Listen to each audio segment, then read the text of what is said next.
بسم الله الرحمن الرحيم.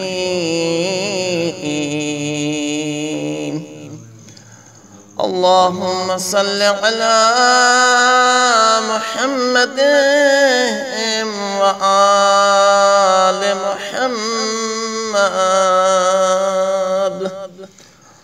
اللهم اجعلني فيه إلى مرضاتك دليلا،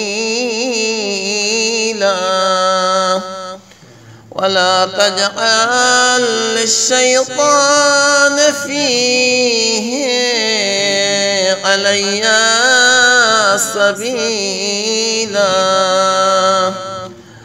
واجعل الجنة لي منزلا ومقيلا، يا قاضي حوائج الطالبين. وصلى الله على محمد وآله الطاهرين.